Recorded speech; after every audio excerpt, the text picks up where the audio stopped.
Longtemps que je n'avais pas prêché. Donc, gloire à toi, Jésus, merci. Merci pour ce message, Seigneur, que tu as mis dans mon cœur. Merci, Seigneur, pour toutes ces paroles, Seigneur, qui vont être sorties, qui sont inspirées de toi. Merci, Seigneur, de vraiment crucifier ma chair, Seigneur, afin que rien qui ne vient de ma chair puisse sortir en ce jour, Seigneur. Que ce soit que ce que tu veux que je sois. Que ce soit que ce que tu veux que je dise aujourd'hui à ton peuple bien-aimé, Père éternel, à tes enfants bien-aimés, ceux de qui tu veux prendre soin chaque jour, Père. Je te rends gloire, je te rends grâce. Au nom de Jésus, Amen. Amen, Amen. Donc aujourd'hui, j'ai eu à cœur de partager avec vous l'inquiétude. L'inquiétude, quelque chose qui fait partie de nous tous. On a tous été inquiets un jour ou l'autre, et nous sommes tous encore inquiets à un moment ou à un autre. Ça fait partie de la chair, donc nous sommes des êtres charnels, du coup nous sommes inquiets, de fait. Donc le Larousse, donc le dictionnaire dit que l'inquiétude est un état affectif pénible, causé par la crainte, l'appréhension, l'incertitude. Quand je lis cette définition, je vois que des choses qui ne viennent pas du Seigneur Jésus-Christ. Pénible, crainte, appréhension, incertitude. Tout cela est contraire à Jésus-Christ. D'accord ?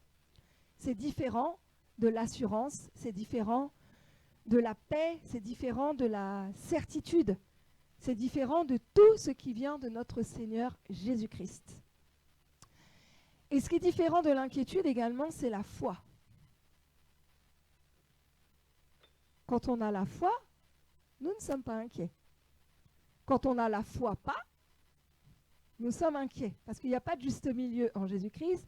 C'est soit oui, soit non. C'est soit blanc, c'est soit noir. Il n'y a pas de compromis en Jésus-Christ. Il n'y en a pas. C'est soit l'un ou l'autre. Du coup, lorsque je suis inquiet, je suis dans la foi pas. Tout simplement.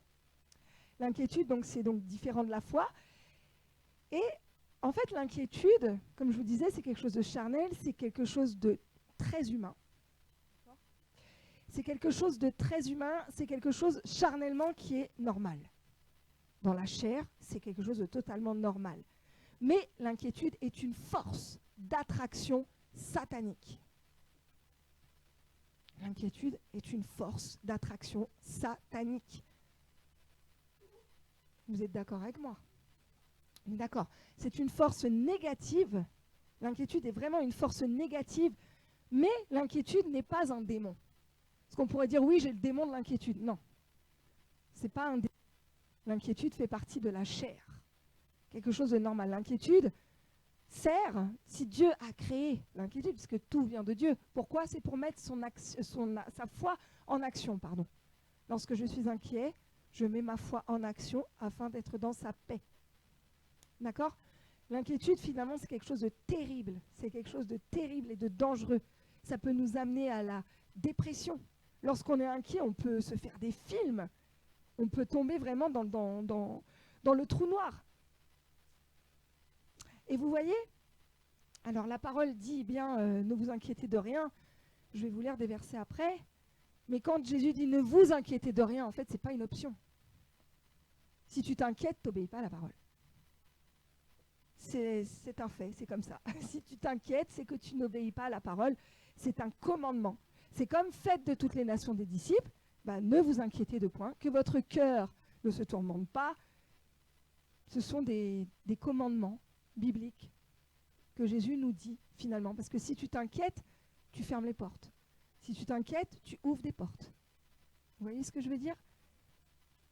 Donc, et en fait, qu'est-ce qui fait que l'inquiétude vient? Ce sont les besoins que nous avons tous les jours. Les besoins de la vie quotidienne font qu'à un moment donné, on peut être inquiet. Et on est inquiet, mais finalement, on oublie constamment que Dieu pourvoit à toute chose. Dieu a dit dans sa parole qu'il pourvoirait à toute chose. C'est sa promesse. Et il dit bien, donc dans Matthieu 6, 26, regardez les oiseaux du ciel, ils ne sèment ni ne moissonnent, ils n'amassent rien dans les greniers, et votre Père céleste les nourrit. Ne valez-vous pas beaucoup plus qu'eux? Un oiseau ne manque jamais de rien.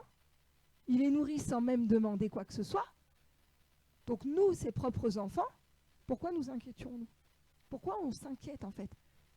Alors qu'un oiseau, contrairement à nous, ça a de la valeur aux yeux de Dieu, parce que tout ce qui respire loue l'Éternel. Mais nous, ses enfants, ses héritiers, par le sang qui a coulé à la croix, pourquoi nous inquiétons-nous? Quand je dis ça, c'est tous. Pourquoi nous inquiétons-nous? Vous savez, l'inquiétude, en fait, c'est une force, comme je vous ai dit, diabolique, mais qui vous pousse à l'imaginaire.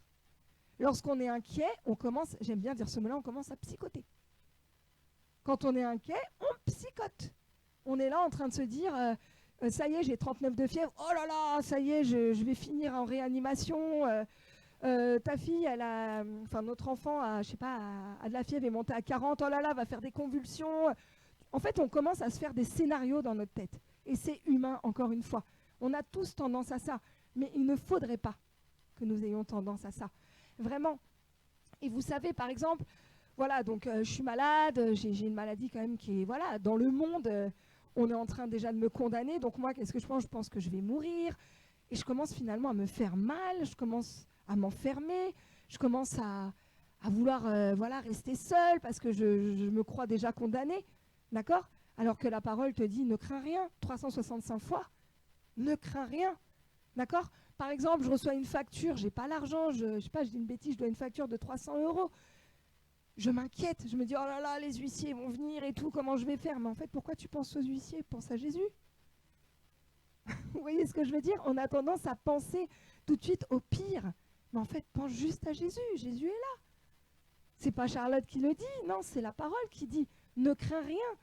Je suis avec toi, mon enfant, bien-aimé. Et en fait, Jésus-Christ, pourquoi il est mort à la croix? Pour qu'on soit inquiet? Non, Jésus-Christ, il est venu pour arrêter ce processus, justement. Vous savez, à la création du monde, dans l'Éden, l'homme, Adam, n'avait pas d'inquiétude parce que Dieu était avec lui. D'accord? Lorsqu'ils ont décidé de pécher, ils ont commencé à être inquiets. Et c'est ce qui nous poursuit aujourd'hui dans notre chair. Mais Jésus, il est venu pour établir ce qui se passait dans l'Éden. Aujourd'hui, Jésus est là pour que nous évitions d'être inquiets. C'est même pas que nous évitions, pour que nous ne le soyons pas. Comme au jardin d'Éden, parce que Jésus qui a versé son sang à la croix fait qu'aujourd'hui nous sommes retournés dans la condition du jardin d'Éden. Dieu est avec nous tous les jours. Dieu est en chacun de vous par son Saint-Esprit. Et c'est ce qui permet. Il y en a qui doivent se dire, ouais, c'est super facile de le dire, hein, mais de le vivre, c'est un peu plus compliqué. Parce que tu veux que ce soit compliqué. Parce qu'on veut que ce soit compliqué. Alors que Jésus-Christ est simple. Très très simple.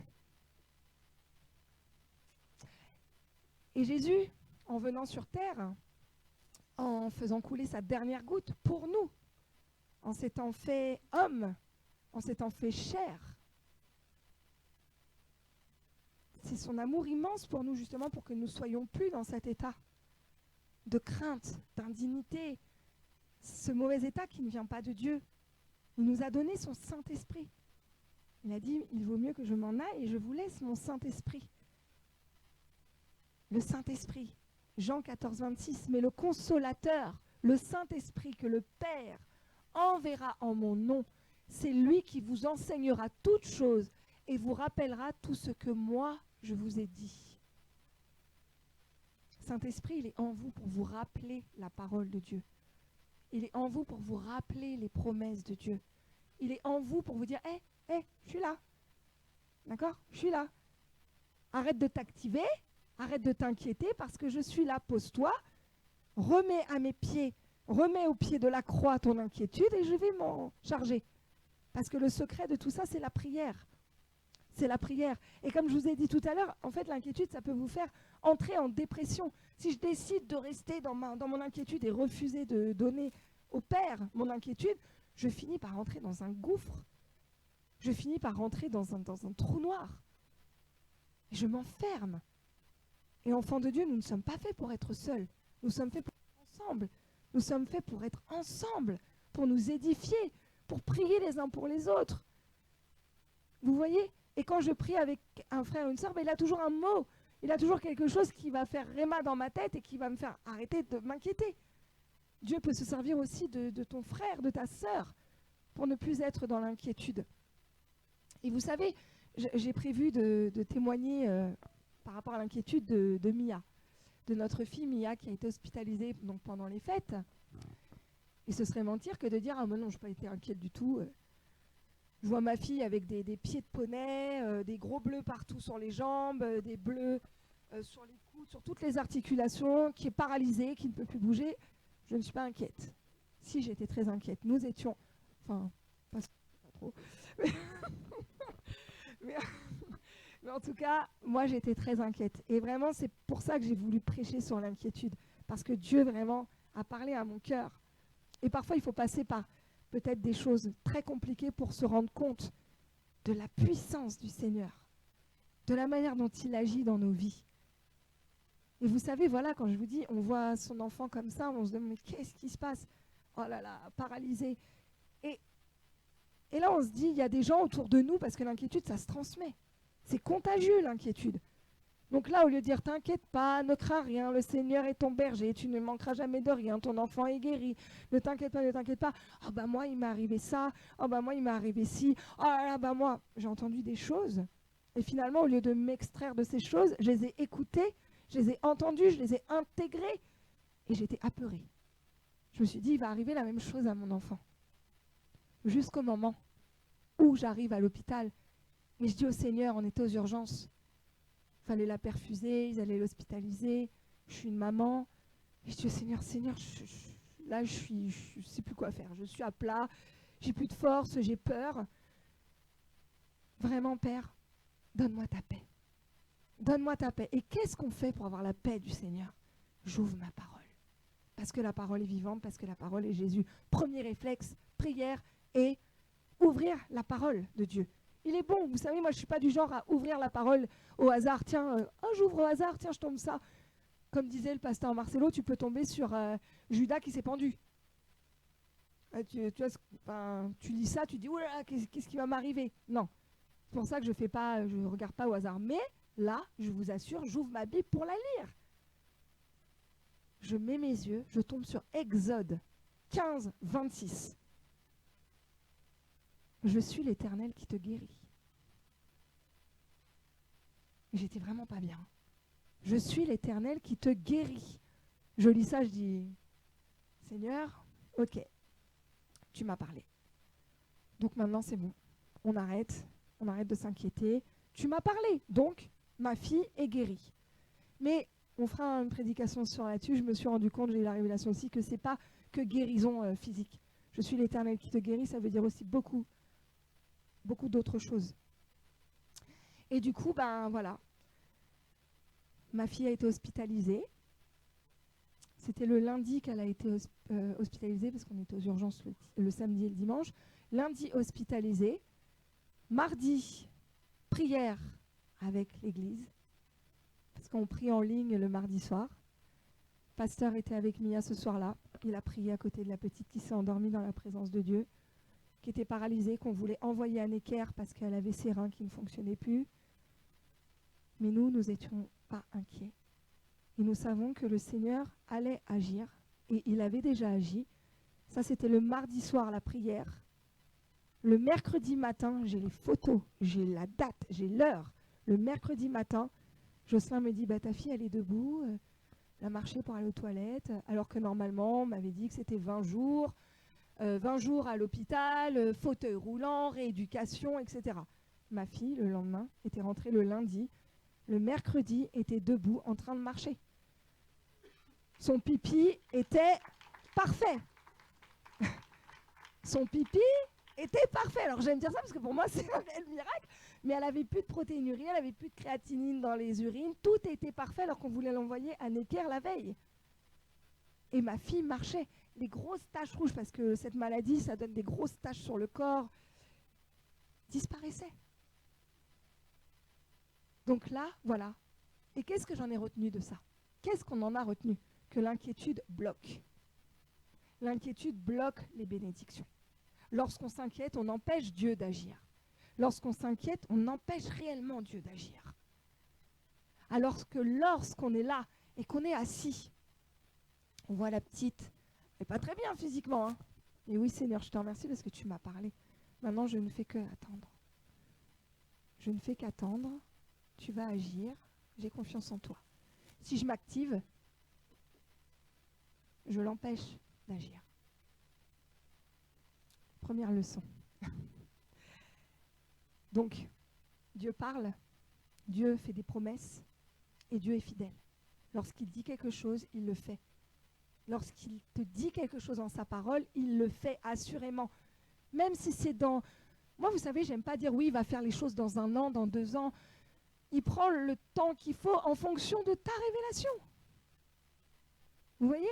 C'est en fonction de votre révélation que le Seigneur agit.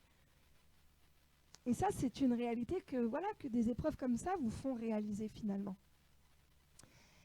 Dans 1 Pierre 5,7, il est dit « Déchargez-vous sur lui de tous vos soucis, car il prend soin de vous. » Déchargez-vous sur lui de tous vos soucis, car il prend soin de vous. La seule chose que nous avons à faire lorsqu'on se retrouve dans une situation d'inquiétude, c'est prier pour se décharger. Prier pour ce lourd fardeau qui est sur nous. Lui nous donne un joug léger. Il prend notre fardeau. Mais le truc, c'est qu'on a tendance à faire « Seigneur Jésus-Christ, je te remets ça à tes pieds, je te remets ça à tes pieds. » Mais souvent, on est tellement dans l'embarras, on est tellement dans l'inquiétude qu'on ne le fait pas de tout notre cœur. Vous voyez? Et prier, j'ai eu cette révélation cette semaine lorsqu'on priait en équipe. Je me suis dit, mais en fait, je prie le Saint-Esprit, je prie par le Saint-Esprit, puisque c'est le Saint-Esprit qui prie en moi. Et finalement, je suis en train de demander pardon au Seigneur pour un truc, pour ça, pour ci, alors que c'est le Saint-Esprit qui est en train de prier en moi. Comment le Saint-Esprit peut demander pardon au Père? Vous voyez ce que je veux dire? Et quand on prie par le Saint-Esprit, ce sont des prières de cœur. Ce sont des prières de cœur, mais quand je prie avec mon intelligence, c'est différent. Vous voyez? Donc quand je dépose quelque chose au pied de la croix, c'est j'ai conscience que le Saint-Esprit vit en moi, j'ai conscience que Jésus est là, j'ai conscience, et en fait je ne fais que déposer et proclamer la promesse de Dieu. Je proclame la promesse de Dieu. C'est ça en fait quand on dit proclamer toute chose, proclamer la parole. Proclamer la parole, parce que quand on est malade, j'aime à le dire, on est malade physiquement, on voit qu'on est malade. Donc, Seigneur Jésus-Christ, au nom de Jésus, je suis guéri, je suis guéri. Non, Seigneur Jésus-Christ, ta parole dit que par les meurtrissures de ton Fils Jésus-Christ, je suis guéri. Vous voyez, c'est là la différence. Et c'est des petites techniques comme ça, j'aime pas dire le mot technique, mais qui fait qu'en proclamant, Jésus demande de proclamer sa parole. Vous voyez? Alléluia. Pardon. Un verset, moi, qui me, comment dire, par rapport à l'inquiétude qui me parle beaucoup, c'est le verset de Philippiens 4, 6, 7, qui dit « Ne vous inquiétez de rien. Ne vous inquiétez de rien. Mais en toutes circonstances, demandez à Dieu dans la prière ce dont vous avez besoin. Et faites-le avec un cœur reconnaissant. » C'est une synthèse de ce que je viens de vous dire. Et la paix de Dieu, qui dépasse tout ce que l'on peut imaginer, gardera vos cœurs, vos pensées en communion avec Jésus-Christ. Il n'y a aucun sujet sur cette terre qui mérite notre inquiétude. Aucun sujet sur cette terre qui mérite notre inquiétude. Aucun. Jésus est la solution à tout. Nous sommes les enfants du roi des rois. Nous sommes les enfants héritiers. Nous avons le droit à tout ce dont Jésus a eu le droit. C'est-à-dire à tout, selon la volonté du Père. Donc aucun sujet d'inquiétude pour nous, les enfants de Dieu. Je vais vous donner l'exemple de Marie et Marthe. Marie et Marthe. Luc 10, 38. Pendant qu'ils étaient en route, il entra dans un village. Et une femme du nom de Marthe le reçut dans sa maison. Donc Jésus. Elle avait une sœur appelée Marie qui s'assit aux pieds du Seigneur et qui écoutait sa parole. Marthe était absorbée par les nombreux soucis de service. Absorbée par les nombreux soucis de service. Elle survint et dit, Seigneur, tu ne te mets pas en peine de ce que ma sœur me laisse toute seule pour servir? Genre, Seigneur, tu ne peux pas dire quelque chose là? Dis-lui donc de m'aider. Le Seigneur lui répondit, Marthe, Marthe, tu t'inquiètes et tu t'agites pour beaucoup de choses. Or, une seule chose est nécessaire. Marie a choisi la bonne part qui ne lui sera pas ôtée. Marie, elle est là au pied de Jésus. Elle s'en fiche de tout le reste. Elle s'en fiche de ce qu'on dit d'elle. Elle s'en fiche de ce que Père Paul Jacques font. Elle est là au pied de son Seigneur. Elle occulte tous ses soucis. Elle occulte toutes ses inquiétudes. Elle est là au pied de son Seigneur. Et il y a Marthe qui est là à côté, qui s'agite. Non mais attends, regarde là, celle-là. Elle ne peut pas venir m'aider. Elle ne peut pas faire quelque chose. Elle est là en train de s'inquiéter. Oh, il y a ça à faire, il y a ci à faire. Et elle est là. Mais en fait, le Seigneur, il dit, hey, calme-toi, arrête de t'agiter. Viens faire comme ta sœur, là, pose-toi auprès de moi et ça va aller. Et nous, c'est ce qu'on fait. Lorsqu'on s'inquiète, en fait, on s'agite. Lorsqu'on s'inquiète, on s'agite. On est en mouvement, on est en activité tout le temps. Alors que non, le Seigneur, justement, il te dit, arrête de t'agiter. C'est la parole qui le dit. L'exemple de Marthe et Marie, c'est flagrant. Arrête de t'agiter, pose-toi. On va causer. On va parler. J'ai la solution à ton problème. Marie, elle est au pied de Dieu. Marthe, elle s'agite avec les choses du monde. Marthe, elle est en train de s'agiter, en train de psychoter, en train de se dire, non mais attends, ça se trouve, elle est en train de se dire, Jésus, il préfère ma sœur. Enfin, elle est en train de psychoter. Et elle s'inquiète, et finalement, Marthe, elle est esclave de qui? Du monde. Alors que Marie, elle est au pied de elle est esclave de Dieu. Alors, j'aime pas trop dire le mot être esclave de Dieu, mais en tout cas, elle est au pied de Dieu. Elle est au pied de Jésus. Vous voyez? Et moi, je préfère être au pied de Jésus qu'être au pied du monde. Donc voilà, l'inquiétude nous pousse à nous agiter, alors qu'avec Jésus, on peut vraiment se reposer en lui. C'est lui qui nous demande de nous... Il est notre repos. Jésus est notre repos. Et vous savez, l'inquiétude, elle intervient souvent lorsqu'on a une angoisse refoulée. Parce qu'on n'a pas tous les mêmes inquiétudes sur cette terre. On n'a pas tous les mêmes inquiétudes. Moi, je vais pouvoir m'inquiéter peut-être pour mes enfants. Ceux qui n'ont pas d'enfants ne peuvent pas s'inquiéter pour les enfants. Mais on a tous une inquiétude, finalement, qui est propre à quelque chose d'enfoui en nous. Par exemple, des parents, un enfant qui a des parents divorcés, un adulte qui a des parents divorcés, ben voilà, dès qu'on a une dispute ou quelque chose, oh là là, il va demander le divorce. Voilà, tout de suite, on s'inquiète pour le divorce. D'accord, c'est un exemple. J'ai perdu un parent qui a le cancer. Oh là là, c'est héréditaire.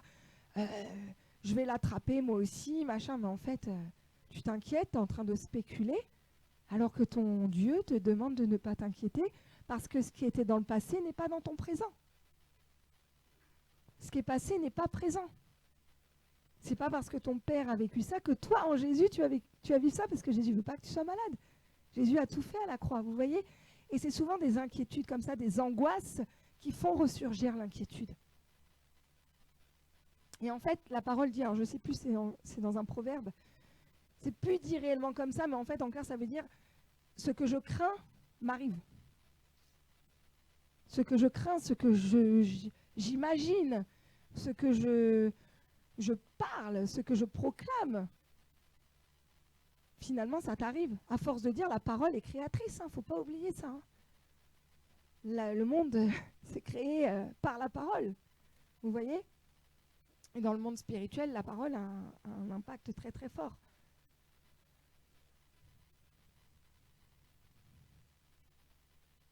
Oui, et je rappelle donc que la foi est la certitude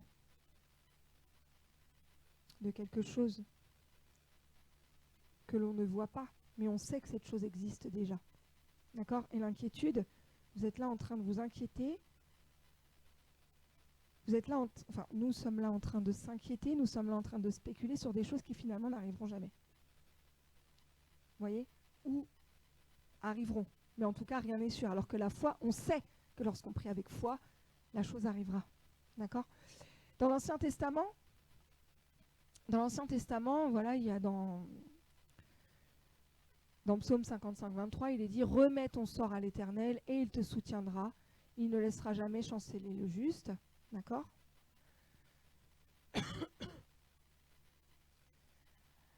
Ensuite,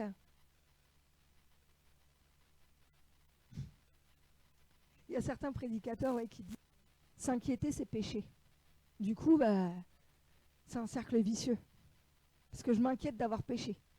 Vous voyez ce que je veux dire? Et ça, c'est tout le contraire de la grâce.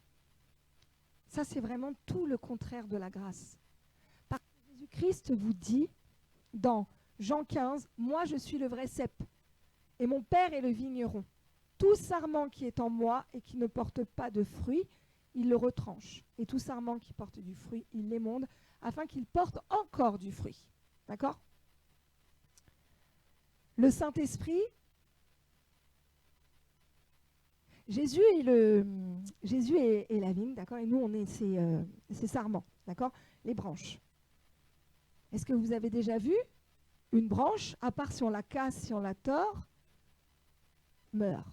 Non, parce que la sève coule, elle est en forme, elle porte du fruit, etc., parce qu'elle est attachée à la vigne, d'accord? Qui est Jésus? Ok? Le Saint-Esprit, c'est la pluie. D'accord? Le Saint-Esprit, c'est la pluie qui vient pour faire grandir cette branche, pour faire en sorte que cette branche porte du fruit. Le soleil, la lumière, c'est Jésus. D'accord? Et la terre, la racine, pour que cette branche puisse porter du fruit, c'est la grâce. C'est la grâce. Et alors ça, c'est Joseph Prince, le pasteur Joseph Prince, qui donne aussi l'exemple, alors je vais le mettre à l'endroit cette fois, parce qu'on avait déjà prêché là-dessus. Vous savez, la menorah. La menorah, c'est le chandelier à 7 branches, d'accord, où coule l'huile. Et en fait, ce menorah, ça représente nous, en fait. On est là, il y a les 7 branches qui sont là, où coule l'huile. Dans Zacharie, on parle d'huile d'or. Hein. On parle vraiment d'une huile royale. L'huile coule, mais en fait, nous, par notre inquiétude, donc quand l'huile coule, c'est l'abondance que Jésus nous a promis. D'accord? Ça coule, ça coule, ça coule, ça coule. Et nous, par notre inquiétude, qu'est-ce qu'on fait? On bloque. On bloque le tuyau. On bloque la branche, je ne sais pas comment on dit. Mais on bloque la branche et du coup, on empêche la bénédiction de couler. Ça coule dans d'autres domaines de notre vie, mais celle-là, paf. Et là, on est là, Seigneur Jésus-Christ, s'il te plaît, si tu veux. Mais en fait, lâche. En fait, lâche. Tu n'auras peut-être même pas besoin de me prier. Vous voyez? Juste lâche l'inquiétude et tout ira bien. Et ça, c'est vraiment un exemple que j'aime parce que finalement, on est notre propre limite. Nous sommes nos propres limites et nous sommes vraiment notre frein. On est vraiment notre frein. Et quand on dit que Jésus-Christ a tout pourvu, qu'il a tout donné, c'est qu'il a tout pourvu et qu'il a tout donné. Je prie vraiment pour qu'on ait tous cette révélation de la grâce. La grâce, c'est vraiment cette huile qui coule, que Jésus vous donne du haut des cieux, et ça coule en vous, ça vous remplit, ça vous remplit, ça vous remplit jusqu'à déborder.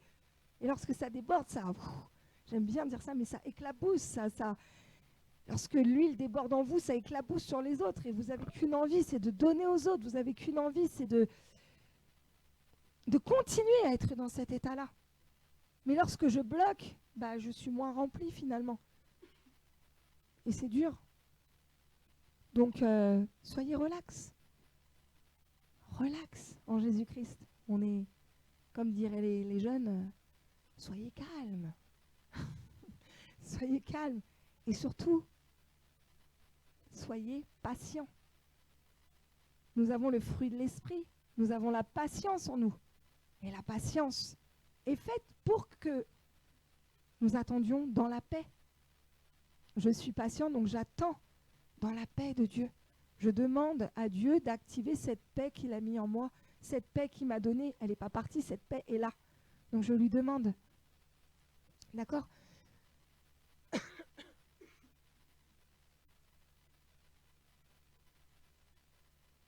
Vous êtes la justice de Dieu. D'accord ? Vous êtes la justice de Dieu.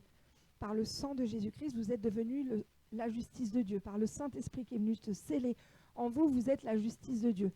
On peut dire ce qu'on veut de vous. On peut vous accuser de ce que vous voulez. Quand on s'est converti avec mon mari me disait souvent, en fait, je peux être un alcoolique, je peux faire des trucs de dingue, t'as rien à me dire. Parce que je suis la justice de Dieu. Bon, c'était pas le cas, hein, mais pour vous dire, pour vous faire comprendre, je peux faire des choses, Fabien, en fait, je suis la justice de Dieu. Le Saint-Esprit s'est scellé en moi, il ne partira pas. Il ne partira plus, sauf si je le blasphème. Mais il est là. Donc soit je décide d'avoir une vie tranquille parce que j'obéis à la parole, ou soit j'obéis pas et j'assume les conséquences de ma vie. Mais cela ne retirera pas votre salut. C'est juste que la vie sur terre, ce sera dur. La vie sur terre, elle sera compliquée. Alors que sur terre, vous pouvez déjà vivre la vie du royaume. Quand je dis vous êtes la justice de Dieu, c'est par le Saint-Esprit. Vous vous rendez compte ? Proclamez, je suis la justice de Dieu. Je suis la justice de Dieu, mais franchement, ça fait qu'on se sent quand même... on n'est pas n'importe qui, quoi. Mais c'est vrai, on est les enfants du roi des rois. On est les enfants bien-aimés du roi des rois. Il nous aime, tous pareil. Il nous aime tous pareil.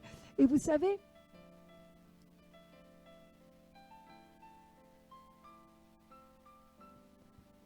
le Saint-Esprit réside que dans les choisis de Dieu. Je rappelle que Jésus vous a choisi. Ce n'est pas vous qui l'avez choisi. C'est lui qui vous a choisi.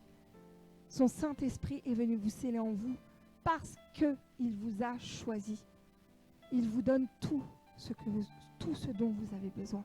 Le Saint-Esprit veut que vous soyez apaisés.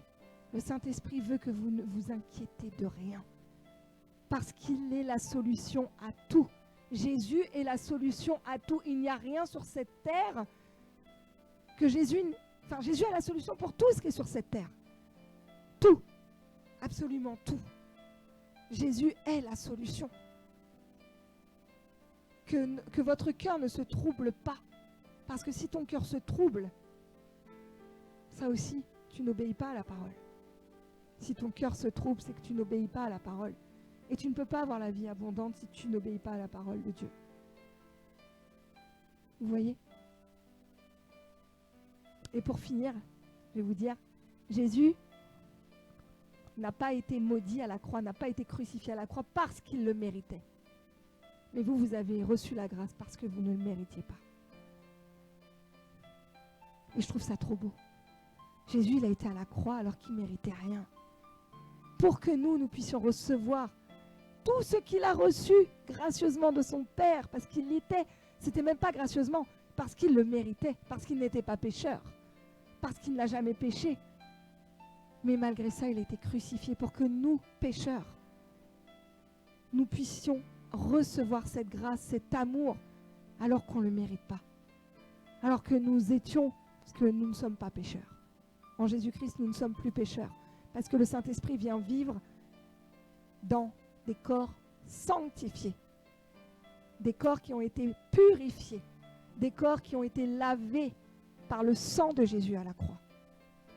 Le Saint-Esprit vient dans quelque chose de saint. C'est pour ça qu'on nous appelle les saints. Dans certaines religions, on nous prend pour des fous de nous dire « mais vous prenez pour des saints ». Saint, ça ne veut pas dire que je ne commets plus de péché. Je suis un saint qui a l'opportunité de pouvoir pécher, mais je ne suis plus pécheur. Je ne suis plus pécheur. J'ai le choix de faire bien, de faire mal, et j'ai le choix aussi de m'inquiéter. Mais quand je m'inquiète, je ne fais pas bien. Quand je m'inquiète et que je remets tout de suite à mon Seigneur cette inquiétude, j'obéis, parce que je ne laisse pas mon cœur se troubler. Donc soyez bénis. Je vais prier un instant pour que vous puissiez avoir réellement la révélation de la grâce. Parce que vous savez, on sait beaucoup de choses. Comme tout à l'heure disait Pasteur Jo, nous sommes des sachants, nous sommes des êtres intelligents. En France, nous sommes trop intelligents. Nous pensons trop. Nous réfléchissons trop. Alors qu'en fait, c'est bien d'être intelligent, gloire à Dieu, pour le royaume de Dieu. Mais lorsque je pense, lorsque je psychote, lorsque j'imagine, finalement, je ferme ce robinet de bénédiction dans ma vie. Seigneur éternel, mon Dieu, mon roi, mon Jésus, je te remercie, Père. Je te remercie, Seigneur, pour ce sacrifice merveilleux, peut-être douloureux, mais merveilleux, Seigneur, parce qu'il est glorieux, parce que tu nous as sauvés. Parce qu'aujourd'hui, Seigneur, nous sommes là, Seigneur, parce que tu nous as choisis, Seigneur, parce que nous sommes scellés de ton Saint-Esprit, Seigneur, et que par ton Saint-Esprit, nous avons cette capacité d'être comme toi. Nous sommes comme toi, Jésus, par ton Saint-Esprit, parce que c'est ton Saint-Esprit, l'Esprit de Jésus qui vit en nous, Seigneur. Merci, Père, que ta grâce inconditionnelle, cette grâce que l'on ne mérite pas, Seigneur, que cette grâce, Seigneur, vienne vraiment faire réma dans notre tête, que nous nous sentions plus indignes, Seigneur. Je prie, Seigneur, au nom de Jésus, afin que tu puisses mettre dans notre tête, que tu puisses mettre dans notre esprit, dans notre cerveau, une alerte, Seigneur, lorsque nous nous inquiétons. Que tu nous alertes en nous disant, « Hé, mon enfant, je suis là. Dépose, prie de tout ton cœur, avec rage, prie, dépose ça au pied de ma croix.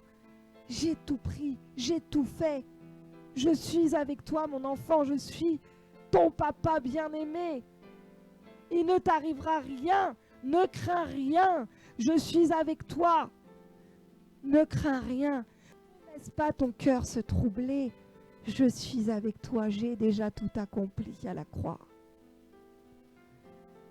Père éternel, que la puissance de ton Saint-Esprit, que le feu de ton Esprit, Seigneur, vienne brûler et anéantir et paralyser, Seigneur, tout ce qui ne rend pas gloire à ton Saint-Nom dans chacun d'entre nous, Seigneur.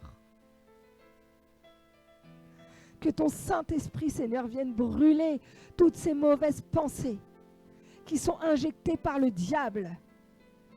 Que toute flèche de l'ennemi, Seigneur, soit renvoyée à l'envoyeur et que seulement ta paix, Seigneur, ta paix nous remplisse. Que ta paix nous aide à avancer pour ta gloire, pour accomplir ce que tu veux que nous accomplissions dans ton royaume, Seigneur, pour que tu puisses faire de nous, Seigneur, de véritables serviteurs. Un serviteur de l'Éternel ne s'inquiète pas. Un serviteur de l'Éternel ne s'inquiète pas. Père éternel, merci pour ton amour immense. Merci pour ton cœur incomparable. Merci Seigneur pour ce merveilleux cadeau, pour ce Saint-Esprit qui vit en chacun de nous. Révèle-nous ta personne encore plus. Révèle-nous ta personne encore plus, Père. Je proclame au nom de Jésus que nous sommes la justice de Dieu. Nous sommes la justice de Dieu. Merci, Papa. Au nom de Jésus. Amen.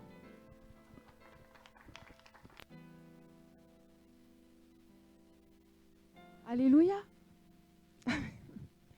On va passer à la Sainte Seine. À la Sainte Seine. Qui fait la Sainte Seine aujourd'hui? Alléluia. Amen. Donc on ne s'inquiète plus, hein? Amen, amen.